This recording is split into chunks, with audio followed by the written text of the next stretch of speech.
Mungkin di benakmu masih teringat jelas bagaimana virus COVID-19 meneror penduduk dunia beberapa tahun lalu. Kemana-mana harus pakai masker, dilarang bertatap muka, harus selalu cuci tangan pakai sabun atau hand sanitizer, dan paling parahnya diberlakukannya larangan keluar rumah atau lockdown. Nah, sekarang muncul lagi penyakit yang bikin resah, virus flu burung. Tapi tenang, jangan panik. Di video ini kita bakal kupas tuntas semua tentang flu burung. Mulai dari apa sih flu burung itu, kenapa bisa menyebar, gejalanya seperti apa, sampai cara mencegahnya. Tonton sampai habis ya, biar kamu, keluarga, dan hewan kesayanganmu tetap aman. Flu burung atau nama kerennya avian influenza merupakan penyakit yang disebabkan oleh virus influenza tipe A. Biasanya virus ini menyerang unggas seperti ayam, bebek, atau burung. Sayangnya virus ini sangat pintar, ia bisa bermutasi dan menyerang manusia juga. Walaupun penularannya sangat jarang terjadi antara manusia ke manusia. Indonesia termasuk daerah yang sering sekali terjangkit flu burung, terutama pada unggas. Terdapat 2 jenis virus flu burung yang perlu diwaspadai, yaitu varian yang sangat ganas, Highly Pathogenic Avian Influenza HPAI, dan varian yang agak ringan, Low Pathogenic Avian Influenza LPAI. Kenapa flu burung bisa kembali menyerang? Ini dia beberapa alasannya. 1. Virusnya semakin pintar. Ibarat seekor bunglon, virus flu burung suka bermutasi. Beberapa mutasi inilah yang menjadikan ia lebih gampang menular ke manusia. 2. Kita makin dekat sama unggas. Sekarang ini manusia makin sering kontak sama burung dan unggas lainnya.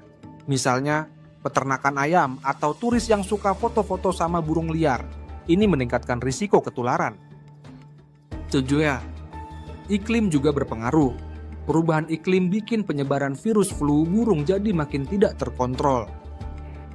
Hal ini dikarenakan burung-burung yang berimigrasi dan ikut menyebarkan virusnya ke berbagai negara. Meskipun flu burung kebanyakan hanya menginfeksi unggas dan manusia, namun belakangan ini ditemukan kasus pada beberapa hewan mamalia seperti sapi dan kucing. Terdapat gejala yang berbeda pada kedua mamalia tersebut bila terjangkit virus flu burung. Pada sapi gejala yang ditimbulkan seperti sapi kehilangan nafsu makan, ingus meler, pupnya tidak karuan, sapi terlihat lemas, dehidrasi, dan demam tinggi. Kadang, ambingnya jadi keras seperti kena mastitis, susunya jadi kental, warnanya kuning seperti kolostrum. Infeksi virus flu burung pada kucing gejalanya lebih parah. Gejalanya meliputi kucing tidak mau makan, lemas, demam, mata berair, bersin-bersin, batuk, dan sesak napas. Yang paling mengerikan, kucing bisa kena gangguan saraf, tremor, kejang, bahkan buta. Kucing bisa ketularan dari meminum susu mentah, memakan daging unggas yang tidak matang, atau dari burung liar yang terinfeksi. Lalu bagaimana proses penularan virus flu burung pada manusia? Penularan virus flu burung ke manusia biasanya terjadi melalui sentuhan langsung dengan unggas yang terinfeksi atau menyentuh kotorannya. Menghirup udara yang tercemar virus flu burung juga bisa menjadi sarana penularan. Hal ini bisa terjadi pada mereka yang bekerja di peternakan unggas. Selain itu, mengonsumsi daging atau telur unggas yang terinfeksi virus juga bisa menularkan penyakit ini ke manusia. Mereka yang terinfeksi virus flu burung biasanya memiliki gejala yang berbeda-beda.